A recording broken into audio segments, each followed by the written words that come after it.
Three, two, one.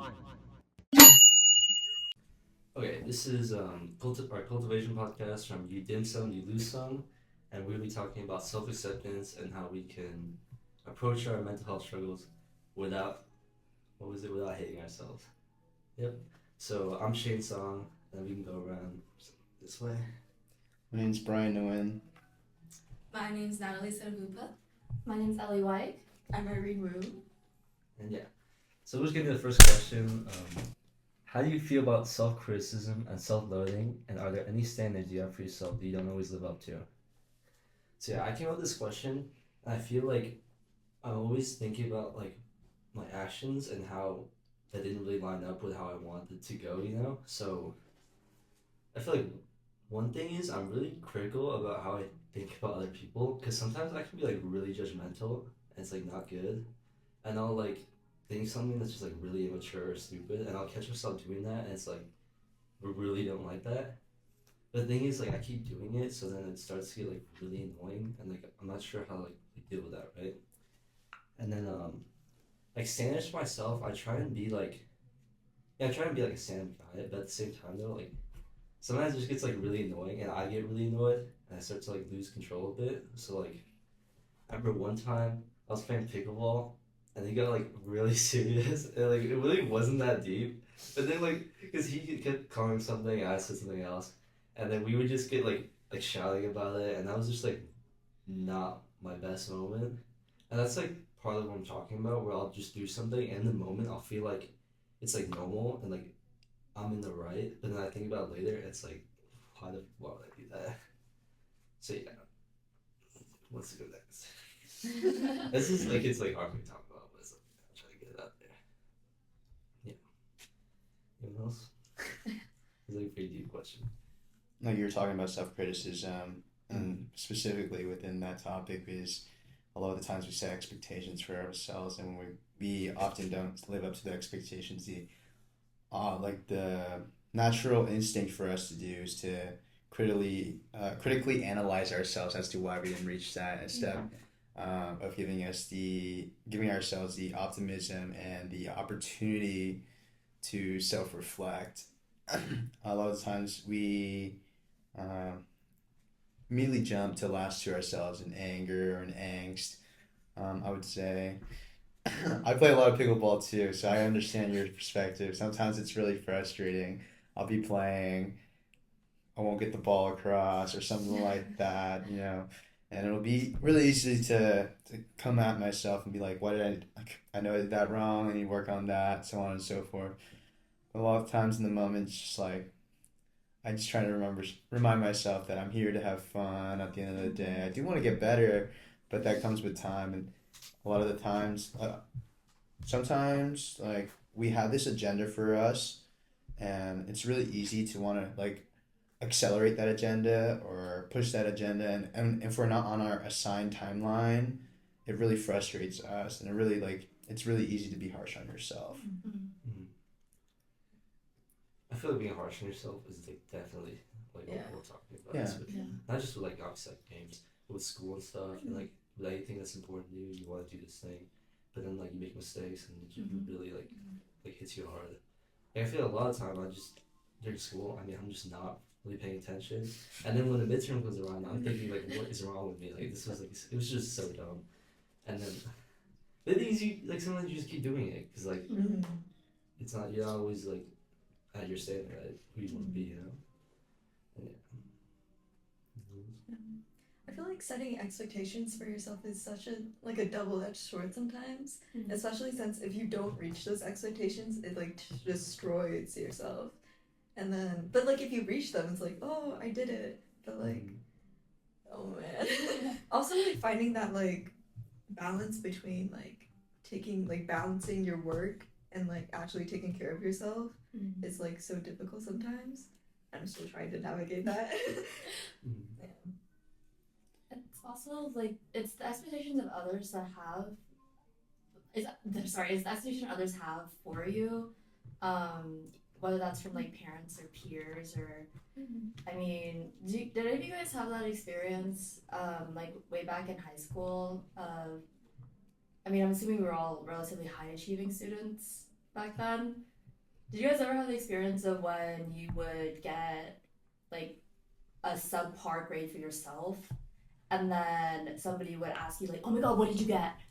And then they would score higher than you, and they're like, "I scored higher than you," and they were so happy about it, but then you felt so bad about yourself because you're like, "Oh." Yeah. Yeah, expectations of others.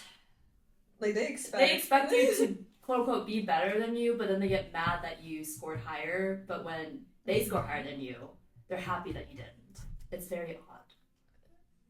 I definitely feel that like that's what when it comes to that, that's why I always lead. Like as soon as I take a test, I hate when people start talking the answers, so I'll just like lead as soon as possible because I don't want to like hear what I got wrong. But then also I feel like some people like meet me and they just like they think I'm one way, right? Because they don't know me that well. But I'm really like not like that. They really don't think that that I can help them with this thing. But the truth is like I'm not like that capable always, you know. And it's just like that's also that contributes to your own criticism because you feel like everyone needs you to be this way and everyone expects you to be this way. They think you are that way, but you're not. And it's just like that's definitely like contributed to like how like people feel about this stuff, you know. And then when it comes to like Asian culture, I mean your parents do that, like your whole family does that. They all expect you to do this whole thing, but then you're not always able to like reach that. And if you are, it's like it's just not always the same, you know.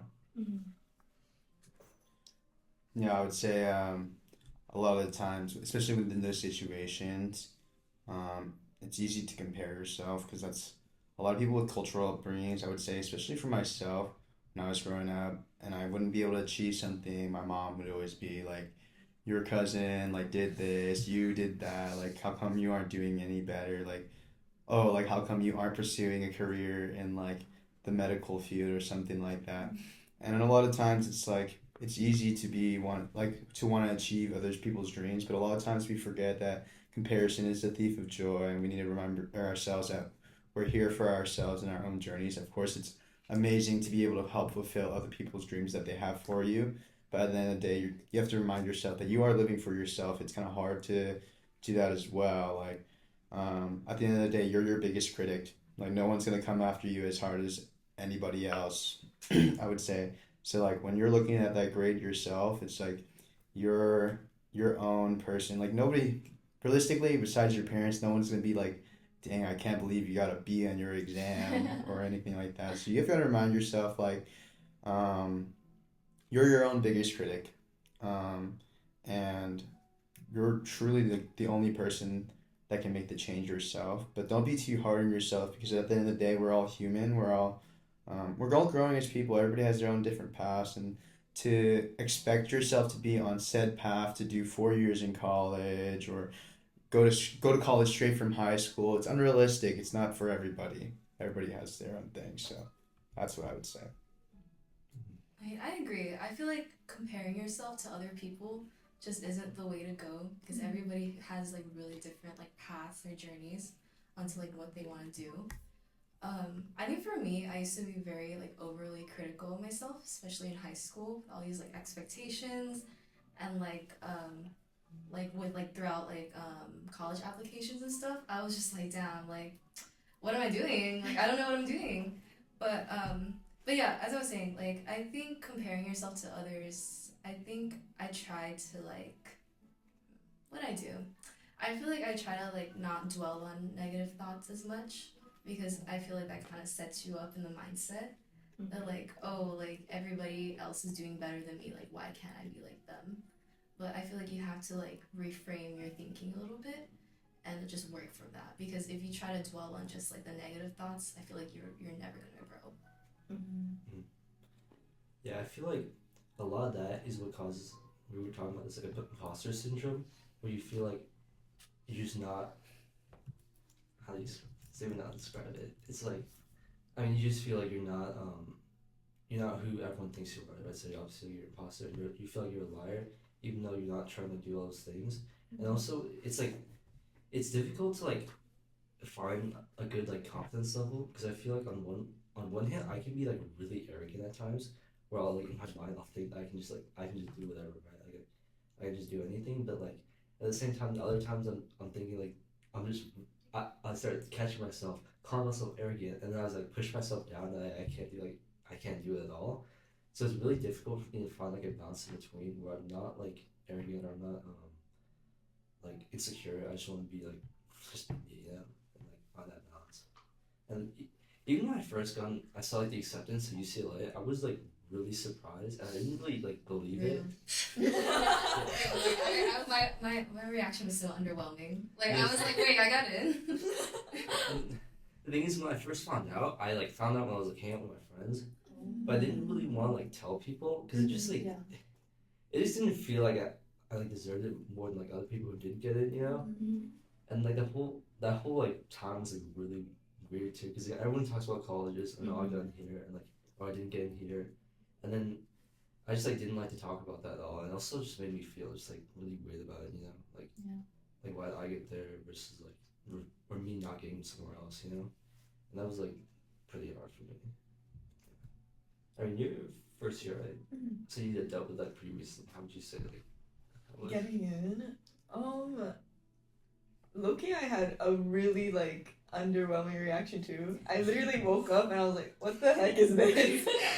But I feel like, dude, I catch myself so many times throughout like this quarter and last quarter where I'll just like, when I'm like walking back to my dorm, I like realize I'm at UCLA right now. And I'm like, it like hits me because I like never like fully process it. I'm just like. I just go to class, I come back, I do my work, but like it doesn't really hit me that I'm here with like a bunch of students. But also like it's weird because I meet so many people who are like, because you see all these like, oh, there's a bunch of smart people, and then like I was like, some people told me it's like, you're probably not gonna be as smart as those people there. It's probably not gonna be like maybe you were like the top in your like high school, but you're not gonna be like. And I was like, damn. But I was like, they're kind of right, but like.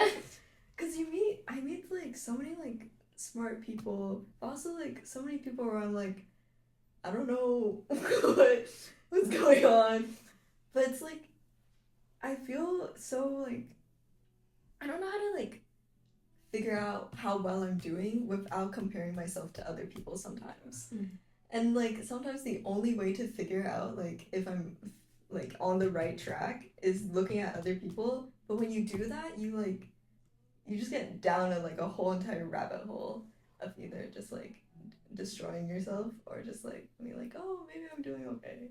It's so weird. That's like it's because like things like curves, and we're like when classes are really hard, so then like it's all about the curve, and we're not at the top of the class. That like makes it so much worse because then like then there's people who like they really need to get good advice, so they'll not sabotage, but they just won't help people who ask them. I mean, they're not obligated to help people, but it'd be nice to still do that, even if the curve like might hurt you and stuff like that. And that's just like a really bad part about UCLA is that sometimes it's all about just like you being better than everyone else, and that's all you gotta do. And yeah, also with like internships and like that whole competition is just like it's actually so bad. No, because our club's so competitive here. I'm so sick and tired of the competition. Yeah, you like apply for clubs and then like interview and then get in and that whole process. And then like LinkedIn and then just like do all that stuff. And like what did I do? When people are like talking about grades, it like doesn't like make sense in my head like how some people get like certain grades because I'm like you're so smart and like I talk to them, but then like it doesn't click and then like there's just so much competition everywhere. And it just feels like you're always like not reaching like the next or like a certain mark. But you know. Okay, and then another pretty big question that I had was what parts of ourselves that we just really don't like. And then for me, like I said, there's a lot of parts where I'm like really judgmental people. I can also get like pretty frustrated pretty quickly over things that like are not a big deal. Like I know they're not, but like one thing this is like an irrational frustration, but I'll like go to a dining hall and I'll sit down just like I'm eating by myself, and then when there's plenty of seats but people like sit like right in front of me, like right next to me, it just kind of like really annoys me. It's like not a big deal, but it just kind of like I still get like just kind of frustrated about it. I'm like, what's wrong with you? Why would you not sit next to me? And it's just like not right, but at the same time I still feel that. And another thing is like when I'm like walking and people are just like talking in like the only walkway, and it's just Oh, No, yo. yes, that's valid. That's so valid. That's just having pet peeves, bro. It's Well, okay. It's okay to like your own solidarity. like in my I usually don't act on it, but sometimes I'll get really mad. Like just like in my head, I'll be like really frustrated, even though, and I'll like keep thinking about it. Even though it's really, you should just be forgetting about it like the next few minutes you're passing, right? You But just then, want like, to push them, right? I just want to tell them like get out of the way. Okay, but also like when I'm driving, I can get really mad. I feel like that anyone. I Right. feel like especially in LA, like. No, the driving. Like, that's why road rage exists, is because like when people drive, it just makes you for some reason like a lot more frustrated. I'm a different person. Yeah, and then that's like part of what I don't dislike it. And also, like I said, I can be really arrogant at times because like I don't even know why. I just like think that I'm like better than other people, even though I'm not, and it's just like really bad. And then if I'm not arrogant, then sometimes I can be like really judgmental of myself, and that's also not good. So I always feel like I'm misfiring, you know, like I'm overshooting or I'm undershooting, and I can't find like that right middle ground. But yeah, that's just some of the things.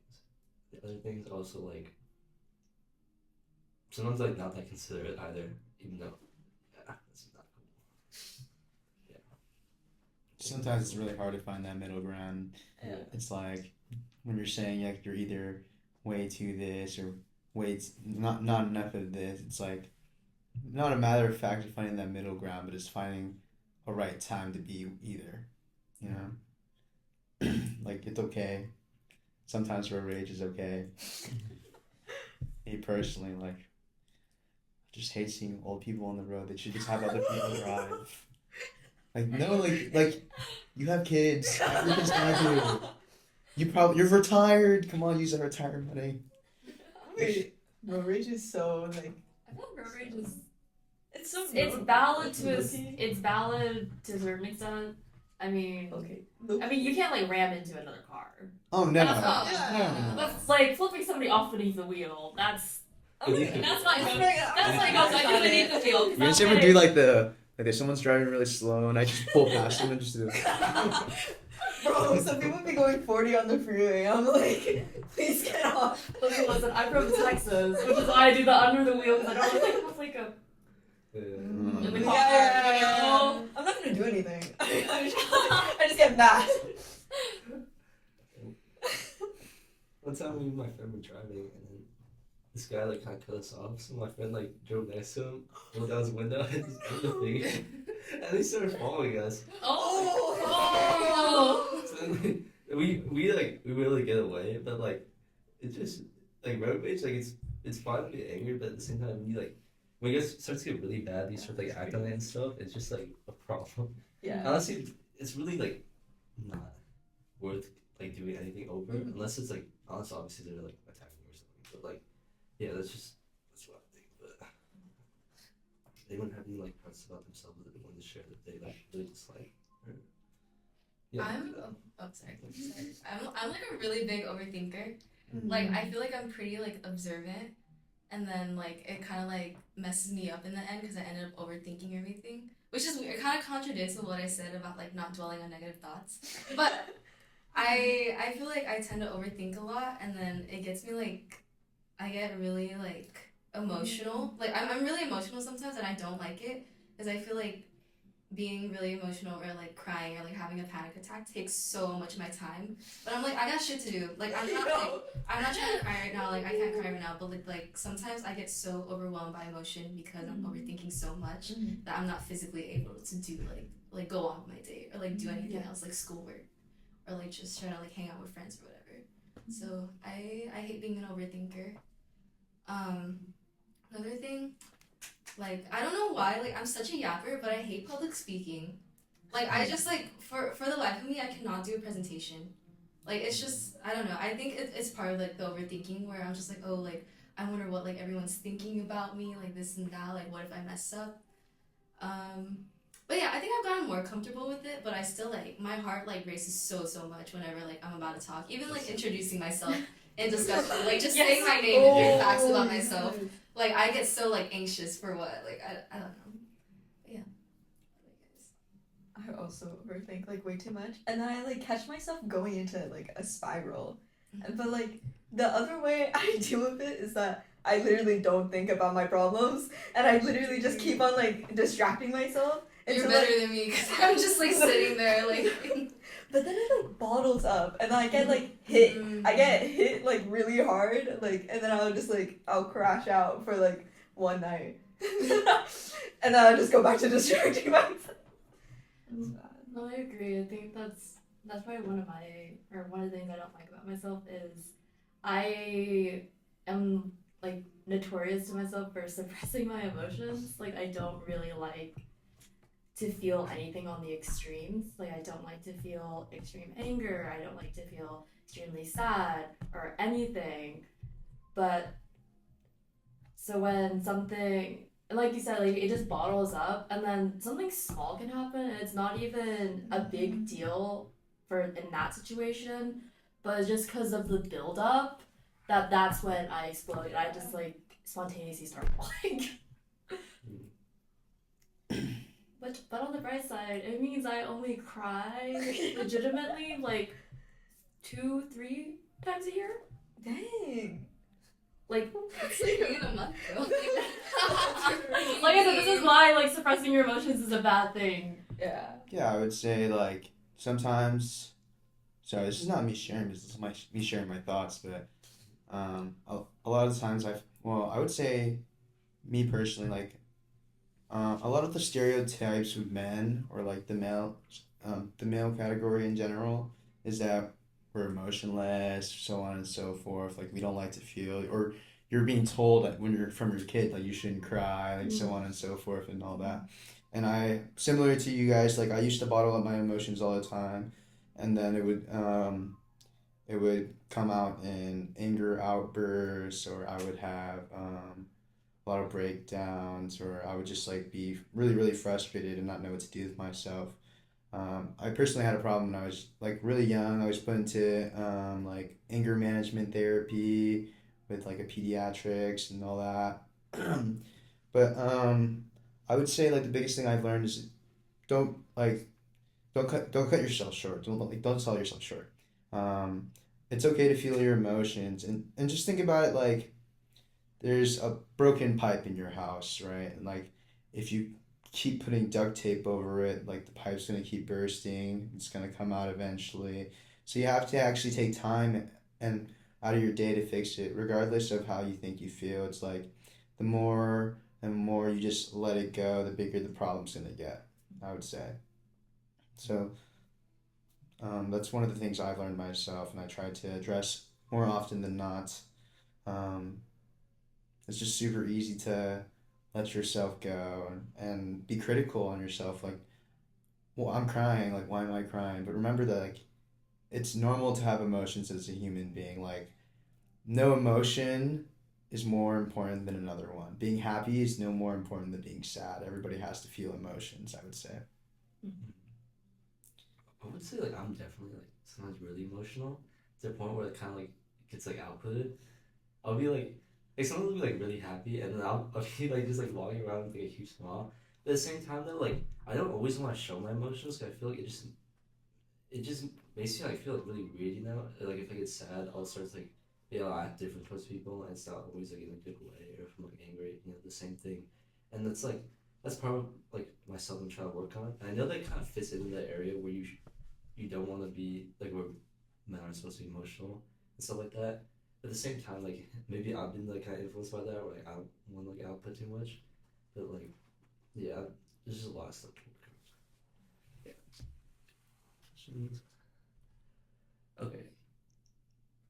How do you eliminate the parts of yourself that you don't like, and do you think that's even possible?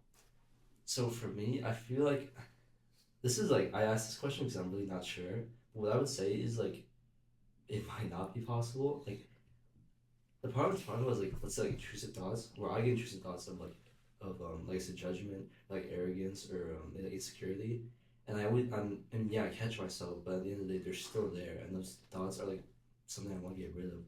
But I'm wondering if that's like if I can even do that, because like I always try to catch myself and stop it, but they're always there, you know.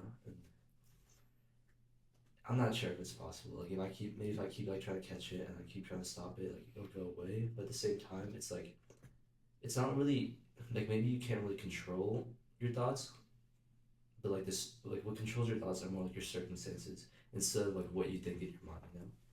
But yeah, what do you guys think about I would say for you, like, honestly, like, a lot of it's like your thoughts, but you haven't created any actions from it. So, like, it's a matter of, like, yes, like, sometimes we have thoughts that we think are, like, aren't morally, objectively right, but at the end of the day, you haven't done anything. So, I would say, like, don't be exclusively harsh on yourself for thinking one way or doing anything like that. And if you do feel that way, it's okay to reevaluate.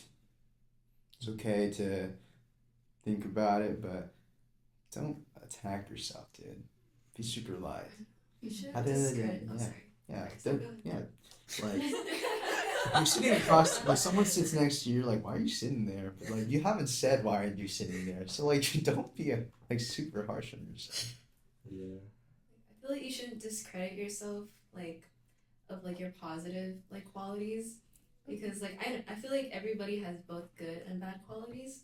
So I feel like if you just keep ruminating on to like just like the bad aspects of yourself, it's gonna manifest like into your actions. So I mean, well, are there like certain things that you do like about yourself? I mean, like sometimes. I don't know, like, I mean, yeah, it's usually good that I don't like show like some of my frustration or arrogance, but like I feel like sometimes I do that, and like I'll just say something that I really didn't like, and that just shows that I am like acting on those thoughts, right? And I just want to like know if it's able to just get rid of those thoughts at all, like completely, you know? I would say is don't hyperfixate. Even if you did do it, don't hyperfixate on what you did. I would say think about the approach the next time the thought crosses your mind. Mm-hmm. You know, like you can't. Sometimes, like again, we are human. Like we have emotions, we have actions that we do that sometimes are natural within our body. We don't even think about it, but now that you're putting thought into it, now that you're like being active about it, you can think about how like I don't like how I did that last time. Maybe I can do better, or I can approach this differently. You know, it's like I would say a lot of the times, like the feelings we have towards ourselves or towards other people, um, like they're not necessarily bad. It's like having negative emotion, positive emotions. It's whatever. It's about what you do with those feelings and like how you approach with those emotions. You know.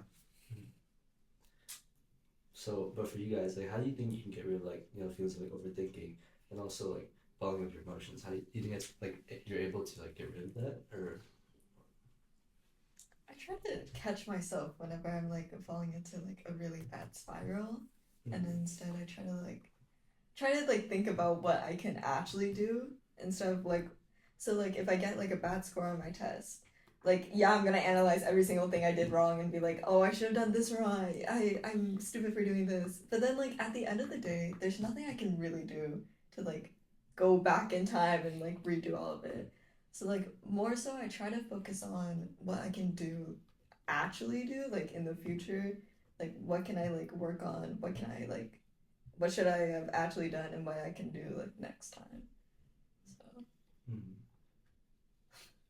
I feel like for me, similar to you, it's like a lot of the times, like when we make errors ourselves, or for example, an exam, it's like we think about a lot of what I could have done, or maybe if I did this and maybe I did that. But one of the biggest things that I've learned that I teach to every one of my friends is maybes are a whole lot of nothing. Maybe I could have done that doesn't mean anything. You didn't do it.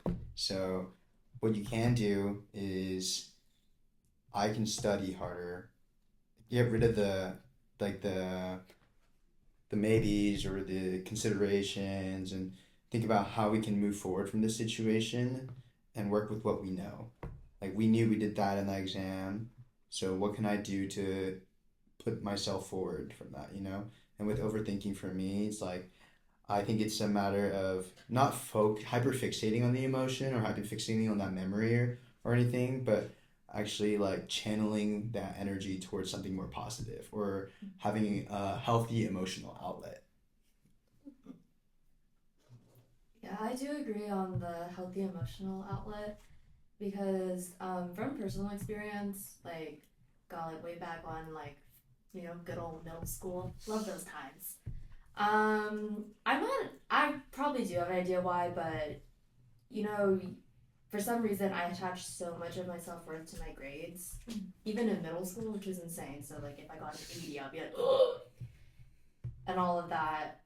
And I think what really helped with that is, I mean, I should have recognized back then, but later on in high school, I was actually willing to talk with my parents about reaching out and asking for help and to go to a therapist to talk through all of my thoughts that I was having.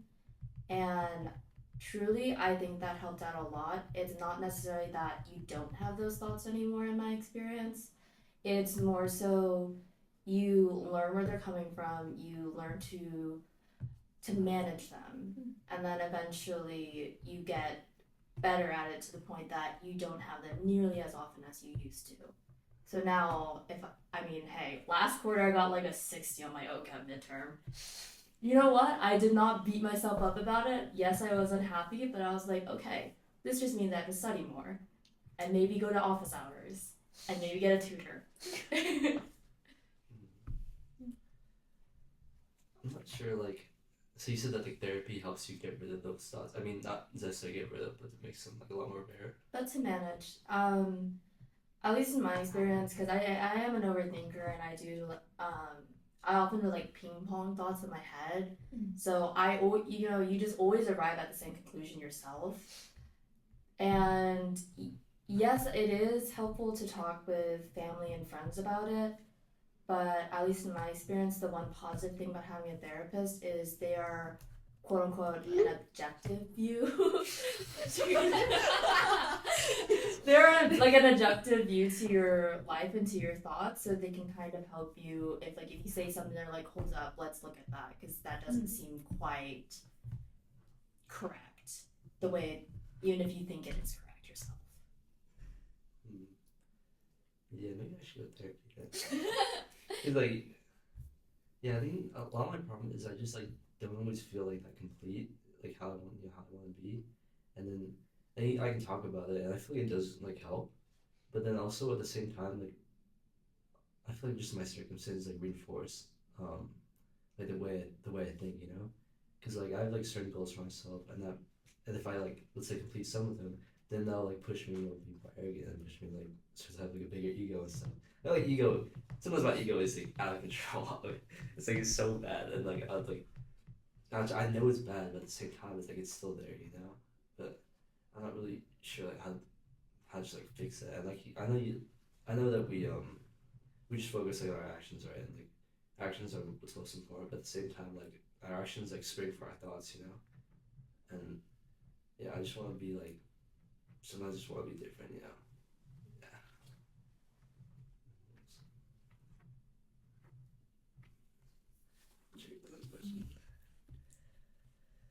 Okay. Would you guys say that like if our actions change but our inner thoughts did not, like does that mean we're pretending or are we actually different than how we were before? If our actions, yeah. For me, I would say just to answer this first because I asked it. It really just feels like I'm pretending sometimes, But like, I'm not sure because like it feels like there's two different parts of myself, like the parts trying to be better, at the same time like the part that's just like how the part I just don't like, Yeah.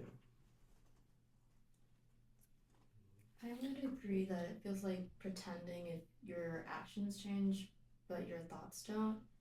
Because you can, or at least I could go about my day in like high school and I would be completing everything and doing all my classes, all my extracurriculars, everything everybody expected out of me.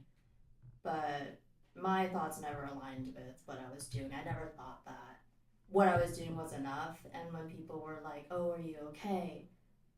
My go-to answer was always, I'm just tired. Like, I'm okay, I'm just tired.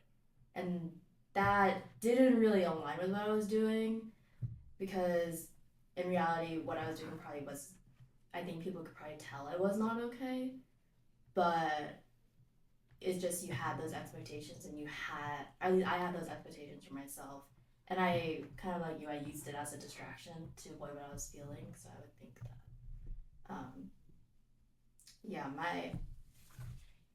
my thoughts never changed. So I don't think it didn't feel genuine when I was doing it. It just felt very putting on a show to make sure nobody knew what was going on inside. Would you say that? I mean, like, so it feels like you're putting on a show, but I mean, when you look back on it now, do you think it was actually different? Like, it wasn't a show. It was like who you're trying to be is who you actually are. Looking back on it and on that time, I would definitely say I was putting on a show because I knew in my mind and in my thoughts where I was at mentally, and that I definitely needed. Can I just like full out and come out and say this, or is this gonna be pretty bad to be on camera? Like I was. Say it. We can just end Okay, it. perfect. I was like in high school. I genuinely was suicidal. Like I would think about offing myself after every negative thing happened to me, even if it was like my parents like why are you staying up late? I'll be like, oh shit, I did something wrong, and I'll be like, I need to like go off myself. I never did it, obviously, but that's what I'm saying. Like it. Like inside, I knew I felt so bad, and I knew I needed help, but I never wanted to present that on the outside. So my actions didn't match what I was thinking on the inside. All it did was just like tide me over until I was ready to ask for help. I talked about this earlier, like about intrusive thoughts. Do we think that we're like the true part of ourselves is our intrusive thoughts, or it's more like the part that's trying to get rid of that? Like I said, are we trying to be, or who we trying to be, who we are, or is it like who we're trying to put away? I feel like who you are is how you handle those intrusive thoughts. Because you're not gonna do anything. Like every intrusive thought you have, you're not gonna act on it. So I feel like it's how you manage those intrusive thoughts that really show what kind of person you are. So it's like, say if like some people are like on the stairs and they're talking and you're like your intrusive thoughts like I just want to like curse at them and tell them to get out of the way. You're not gonna do that. And I feel like if you not doing that is showing like what kind of person you're more like, rather than like, oh, you think these things, so that means that you're this kind of type of person, you know? Yeah. Yeah, I would definitely agree. I would say like for me, one of my biggest mantras is like it's not a matter of how like or how I'm feeling or what I like necessarily like what emotion I'm feeling. Like say I'm sad or whatever. It's a matter of like how I like um or how I like channel that energy. I would say it's like what I do with my emotions and all that. And I was similar to you. Just to go back to that question is like sometimes or like when I was in high school as well. Like I would feel down. I would feel depressed or whatever, but I would go to school, give the whole like, oh yeah, I'm good, and I would just like hang out with my friends and distract myself from emotions. But eventually it would hit me. I was definitely pretending for sure. And then when it would hit me, I would have anxiety attacks. I wouldn't know what to do with myself for sure.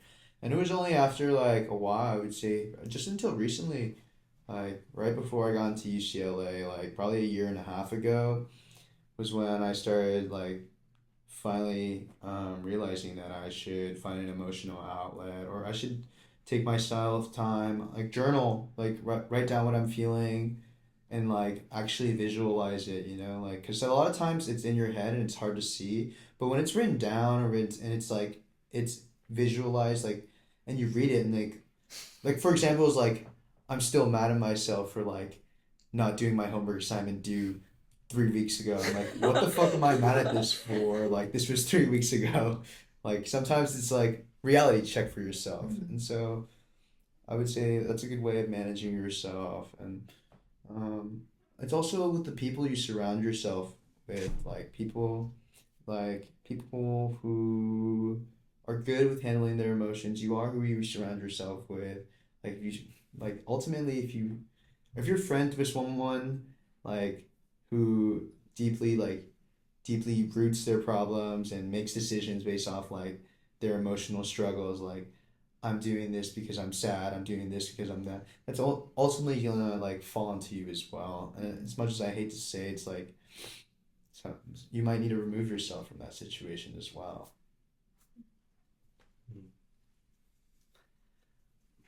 Well, I mean, like, if that's all our thoughts, probably it. That's all our thoughts. We can probably end this episode. So this is good. And then, yeah.